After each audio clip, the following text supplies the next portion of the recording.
Hello বন্ধুরা, সবাই কেমন আছেন? আশা করি সবাই ভালো আছেন। তো আমি আছি মোটামুটি আপনাদের আশীর্বাদে। তো চলুন যাই নান্দাদের বাড়িতে। নান্দা ডাকছে, দেখি। অনেক কান্না করছে, সকাল থেকে শোনা গেল বৌদি অনেক চিল্লে চিল্লে কান্না করতেছিল। এমনিতে কান্না করে, কিন্তু আজকে একদম বুক ফেটে যাচ্ছে। বলে না, মায়ের মন। পাড়ার সবাই একত্র হয়েছে, গিয়ে দেখলাম অনেক লোকজন আসছে। আমি তখন ভিডিও করি না, আমি সকালে গেছি। এখন আবার স্নান দান করে ওর শ্মশানে যাব, অটলের জন্য স্নান দান করে বের হলাম। তো চলুন যাই। আজকে 17ই ডিসেম্বর, আপনারা জানেন অনেকেই, আজকে অটলের মৃত্যুবার্ষিকী। তো কতটুকু কি করবে দাদা নিয়ম, কারণ একটু থাকে বছরের একটা এটা চলুন আপনাদের সাথে শেয়ার করি।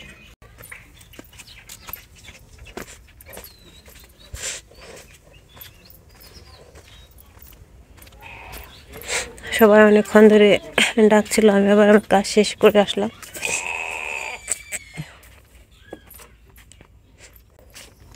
এই যে আমি আসছি, এসে মোটামুটি মনে হইলো সব গুছিয়ে নিছে। এই যে ফল টল সব কাটা শেষ। আবার যে নিশান দিতে হয় শ্মশানের উপরে, এই জন্য নিশান বানাইছে। যারা কিছু ফল কাটতেছে দেখি, যে ফল বাতাসা যতটুকু পারছে দাদাই করছে, ওটা নিয়ে এখন যাওয়া হবে। এই যে স্বপন কাকার বউ আইছে, তারপর পুলক কাকা আইছে। পুলক কাকার ছেলে, মানে অটলের তো ছেলে নেই, এগুলা কাজ আবার ছেলে দিয়ে বা সন্তান দেয় করার লাগে। যাই হোক, এখন আজকে ওর মৃত্যুবার্ষিকী, কেউ নাই, ওই ভেস্তা দিয়ে গড়াইতেছে। এটা যে পুলক কাকার ছেলে, অটলের বড় ভাইয়ের ছেলে। যে বৌদি আবার সবাই ডাকতেছে, যে যে বলে কি, মানে না ডাক দিলেও তো বলবো যে গেলি অটলের শ্মশানে, হুনুর দিতে ডাকও দিলি না। যাই হোক, গ্রামের মানুষের তো মানে ইয়ের শেষ নেই, সব ধরনেরই আছে। তো যেতেছে সবাই।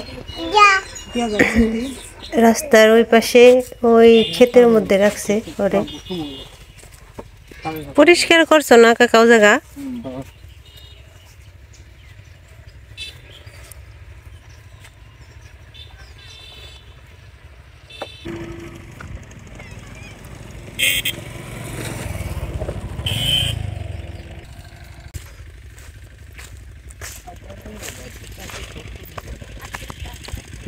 ব্যথা পেয়েছস? পর আবার ওই কর কোনা বাস করে উল্টা করে ঘুষ। ওমনে পাবিন দে কেউ, এই তোর আবার নেই।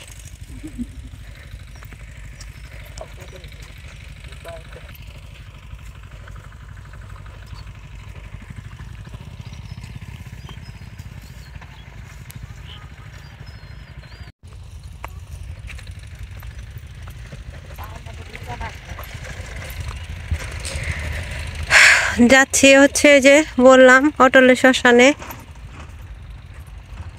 আমাদের এখানে আসলে নির্ধারিত কোনো শ্মশান ঘাট নেই। একটা জায়গা আছে না, যে রাখে যে এই জায়গায় শ্মশান ঘাট সবাইকে রাখা হয় এক জায়গায়। আমাদের গ্রামে এটা নেই। আগের বার বলছিল, কথা হয়েছিল, মেম্বারে বসছিল গ্রামের সবাইকে নিয়ে, যে একটা জায়গা করে দেই যে যেখানে সবাইকে রাখবে। তারপরে কি একটা ঝামেলা বাজলো, এটা আর হইলো না। একটা জিনিস না হইলে, উদ্যোগ নিলে পরে না হইলে সেটা আর হয় না। তো তখন হওয়ার কথা ছিল যে গ্রামে একটা শ্মশান ঘাট হবে, মানে অত্র এলাকার লোক সবাই, এই 2-3 গ্রাম মিলে সবাই ওই জায়গায় রাখবে কেউ মারা গেলে। এরকম একটা হয়েছিল, ঠিক হয়েছিল। তার হইল না পরে। এখন ওই যে মারা যায় তার জায়গাতে খালি রাখা হয়, মানে জায়গার জমি নাই তার, এই যে দয়া করে যদি কেউ রাখতে দেয় রাখে, না হলে যে রাস্তার কিনা ওই একদম আমাদের গ্রামের উত্তর সাইডে একদম লাস্ট মাথায় ওইদিকে রাস্তার কিনার দেও রাখে অনেকে।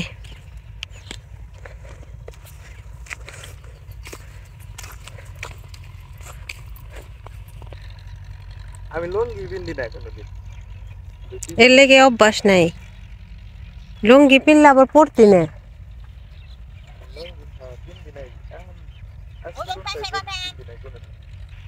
এই যে এখানে রাখা হয়েছে অটলকে।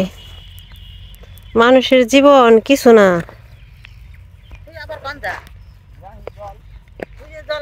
মানুষ দুনিয়ায় পৃথিবীতে মানুষ কত কি মানে টাকা পয়সা ধন দৌলত নানান কিছু কত কিছু করে, অথচ দেখেন শেষ মুহূর্তে মাত্র এইটুক জায়গায় মানুষের জন্য এনাফ। একটা মানুষের জন্য আর কিছু দরকার হয় না। এর উপর দিয়ে জল, বর্ষাকাল গেল, ঝড়ি ঝাপটা, কোনো সমস্যা নেই। কত আশা আশা কিন্তু আশা পূরণ করে না,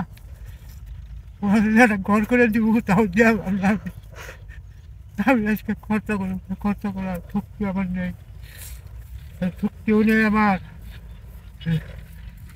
দরকার মানুষ খাওয়াবো, শক্তিটা তো আমার নেই।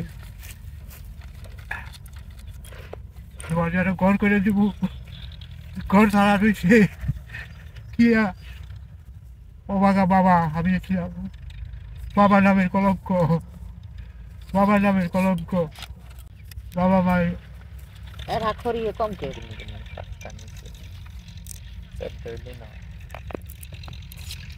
আমার কলঙ্ক।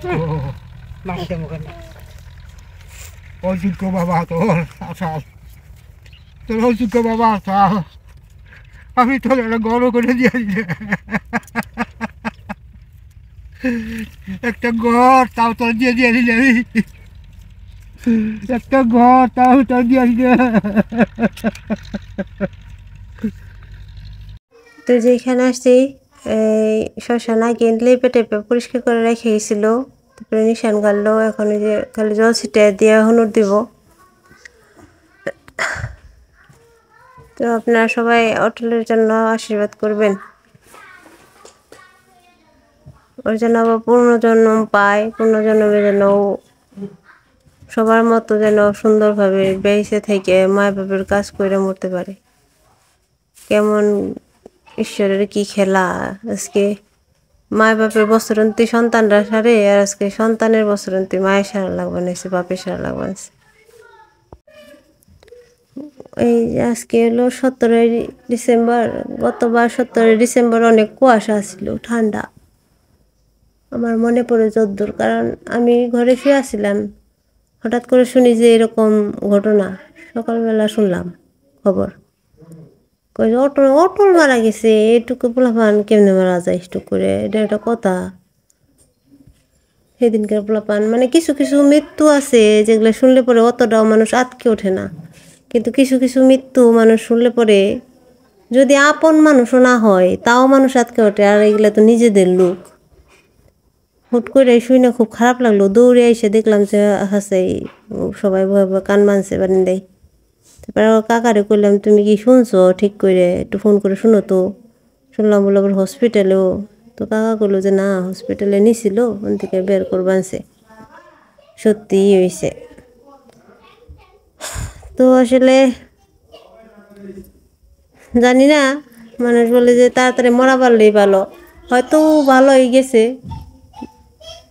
যেদিন যায় মানুষ ওই দিনই ভালো হয়ে গেছে। কিন্তু যাদের রেখে গেছে তাদের তো জীবন নরক বানিয়ে রেখে গেছে। ওর বউর জীবনও নরক, এখন ওর মেয়ের জীবন, ওর বাপ মার জীবনও এরকম নরক যন্ত্রণা। এগুলো এখন ভোগ করা লাগবে, সেগুলো হচ্ছে নরক যন্ত্রণা। একজন আপন মানুষ এই সময় হারানোটা, এটা একটা নরক যন্ত্রণা। তাও মনে হয় কম বলা হইব নরক যন্ত্রণা বললেও। মা বাপের তো মানে ভাষাই নেই। তারপরে সন্তান, তারপরে তার বউ, মানে তাদের কথা চিন্তা করলে খুবই খারাপ অবস্থা। মানে এরকম যেন কারো না হয়।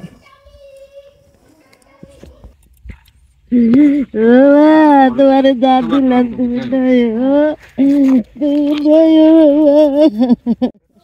তো এই যে একটা পরিস্থিতি, মানে এই পরিস্থিতি ভাষায় প্রকাশ করার মতো না। ভগবান যেন এরকম পরিস্থিতিতে কাউকে না ফেলায়, এমন যে শত্রু তারাও যেন না ফেলায়।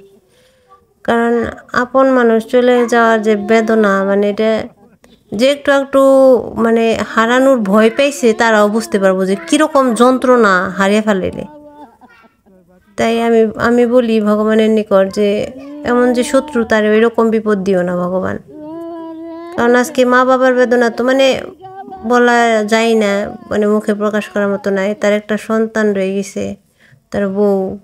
যতই মানুষ বলুক ভুলে যাইব, ভুলে গেছে, পসিবল না, আমার মনে হয় না। কারণ কোনো দিনই এগুলো ভোলা যায় না। মনে থাকবই সারা জীবনই, যতদিন মানুষ বেঁচে থাকবো ততদিন আপনজনের কথা মনে থাকবই। যে সেল পেয়েছে এমনি বয়সে মারা গেলেও তাও তারে ভুইলা থাকা যায়, বাট কিন্তু এই সময়ে মারা গেছে মানে এটা ভুলা কোনো দিনই পসিবল না, এটা আজীবনই মনে থাকবো। হয়তো সবসময় মনে না পড়লেও মাঝে মাঝে মনে পড়বো, বুক ভেঙে কান্নায় পো, এটাই বাস্তব। কষ্ট লাগে আসলে ভাবলে। ভগবান সবাইরে ভালো রাখুক, সবাইরে সুস্থ রাখুক, শান্তিতে রাখুক, কারোর যেন এরকম বিপদে না ফেলে, এইরকম কষ্ট যেন কাউরে না দেয়, সেই আশীর্বাদই করি। আপনারাও আমাদের সবাই আশীর্বাদ করবেন, ভগবান যেন এরকম সেল কাউরে না দেয়, সবাই যেন স্বামী সন্তান নিয়ে যতদিন বাঁচে মোটামুটি ভালোভাবে বাঁচতে পারে। মমটা নিভে গেছে, মমটা জ্বালে দাও তো। ওই যে মমটা নিভে গেছে।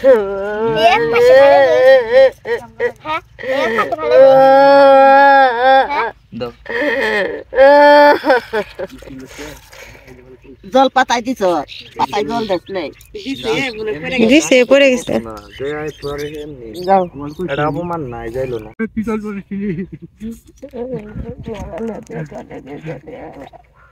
ঘরে উঠলাচ্ছি আমি, ঘরে চলে হই আমি, তোরে উঠলাচ্ছি আমি, ঘরে চলে হই।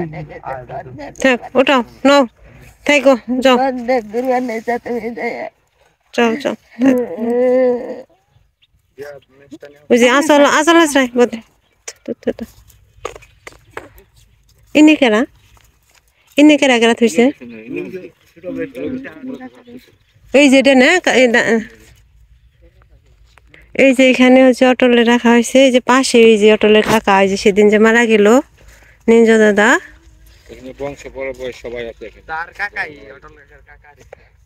তো এই যে ও মানে ইও আছে লিটনের বাবা হইনে না, ওই যে মানে এখানে ওদের বাড়ির আর কি সবাই, এই যে পুলক কাকার যে বাবা দাদু আছিল, নরি দাদু, হ্যাঁ নেই। আর ওই যে অটলের ওই পাশে রাখছে, কাছেই রাখছে, এক জায়গায় রাখছে বাড়ির সবাই। এই যে কয়েকদিন আগে যে নিল না, কয়েকদিন আগে যে নিঞ্জ দাদার শ্রাদ্ধ হইলো, এই যে তার শ্মশান। আর ওই যে এখানে হচ্ছে যে পুলক কাকার বাপে, তারপরে যে নারায়ণ দাদার মানে আরো 2 ভাই, এটাতে 3 ভাই, আর অটল এক জায়গায়। এই যে তো আপনারা সবাই আশীর্বাদ করবেন, অটলের আত্মা যেন শান্তি পায়, ও যেন প্রজন্মে দীর্ঘ আয়ু নিয়ে জন্ম নেয়। মানুষের সুখ দুঃখ নিয়ে জীবন, তারপর কষ্ট করুক আর সুখে থাকুক, তো বউ যখন আবার পরবর্তীতে যদি কখনো কোনো কৃষ্ণ ভক্ত মায়ের কোলে জন্ম নিতে পারে, তাহলে ও যেন সেই জন্মটা আসলে সারা জীবন, মানুষ মানুষ মানুষের মৃত্যু তো আসলে হবেই, এটা তো মানতেই হইব যে মানুষের মৃত্যু সব থেকে সত্যি, এটা সবচাইতে সত্যি। আর এটা মেনে নেওয়াটাও এটা একটা সত্যি, কিন্তু দীর্ঘ আয়ু নিয়ে যেন জন্ম নেয়, এটা আসলে কোনো, এই মৃত্যু আসলে কেউ কামনা করে না কারোর জন্য, আর এটা মেনে নেওয়া অনেক কষ্ট। মায়ের তো কান্দাচ্ছে, বলতেছে শুনলেনি যে আজকে আমার কাজও করবো আর ওর কাজ আমার করার লাগে। দাদা নিজে করতে পারলো না বইলে কিছু করলো না, তা না হইলে বছর শেষে ঠাকুর পাকটা করিয়ে মানুষজন খাওয়ায় অনেকে যারা পারে।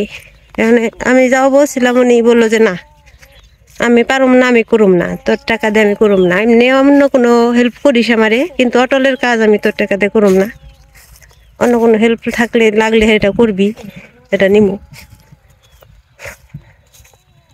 তো যাই হোক, আপনারা ওর জন্য আশীর্বাদ করবেন, অন্তর থেকে একটু আশীর্বাদ করবেন যে ও যেন পরজন্মে যেন দীর্ঘ আয়ু নিয়ে জন্ম নেয়, আর এরকম অটলের বাবা মার মতো ভাগ্য যেন কারো না হয়, সেই আশীর্বাদ সবাই করবেন। আসলে কঠিন একটা জিনিস আসলে এটা, আসলে আজকে হচ্ছে নারায়ণদার কাজ অটল করবো, অটলের বউ বাচ্চারা করবো, আজকে অটলের কাজ নারায়ণ দাদার করা লাগতেছে। ছেলে নাই, এই যে ভাতিজাই করলো, পুলক কাকার ছেলে ভাতিজা অটলের, ওই সব করলো, শ্রাদ্ধের কাজ ওই করছিল।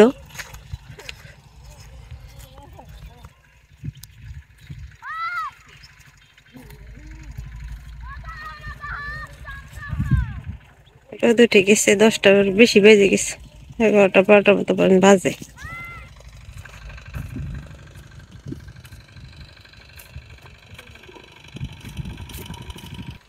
বাবা নিয়ে কেমন রয়েছে না মনে রাখো নিয়ে যাচ্ছি হুম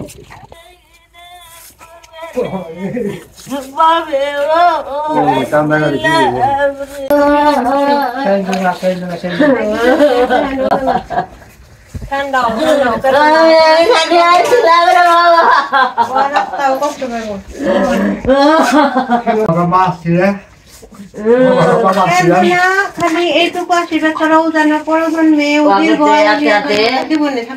সবাই পরজন মেয়ে জানি জন্ম নয় ও জানি দীর্ঘ হয় আজকে তোমরা বাবা মা আর কাম করলাও জানো পরজন মেয়ে আর বাবা মার কাম করে ই করা পারে তাই না? তাই তো তোমার কথা অতি করবো তোমরা যেমন বাগা ও বাগা আপনারা আশীর্বাদ করে দেখা তাই তো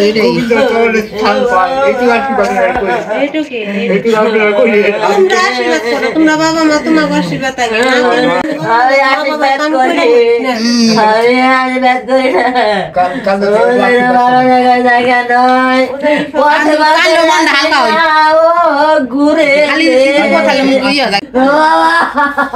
হালকা না কপালে মানুষ কপালে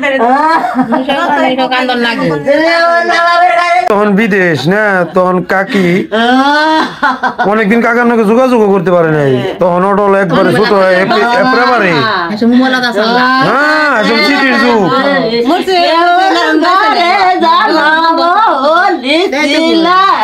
তোমরা এই যে কান্দন থুয়ে এইটা ভুল, এই যে কান্দ না তোমরা কিন্তু মনে মনে ওরে কথা কবে নে, মনে মনে ওরে কও ভগবানের কাছে ভগবান উপরে খালি কান বাড়ি নিছো দুঃখ করবা নিজেরটা ওরে অন্যকে ভগবানটা ডাকো যে ভগবান তুমি যা করছো করছো এই জন্মে করছো ইয়াতে পাপ খেও দেও আমাকেও পাপ খেও দেও কোন পাপের ফল আমরা বুক বানছি জানি না তুমি ওরে জন্ম দিও পর জন্ম যেন মায়ের বাপের কাম কইরা মায়ের তলে যাবার পারে আর আমাকেও জন্ম দিও আর একটা যে জানি আমার সন্তানটা আমার কাম করা পারে আমরা জানি মরার পর আমার সন্তান জানি আমার কাম করা পারে একটা মা বাবু সন্তানের বছরন তেরন লাগে একই হয় না কার কুলায় না কুলাই লোক না বোন কি করুন সত্য সত্য দেখছ না কুলাই না গেলে আসলে কুলানের মতো জিনিস নাকি অনেকে কইছিল বুক দিবা নিয়ে বুকটা দিব আমি ক্ষমতা রাখে না আবার মানুষ আসতে খুব জানি বুকটা না ওকে লিগে ওই লাগেছে গা না পাকে ধর গেছে ওই যে পাকের ঘরে দেখা আরে যা দেখা হাত দিস লয় কই না খাগা তাই না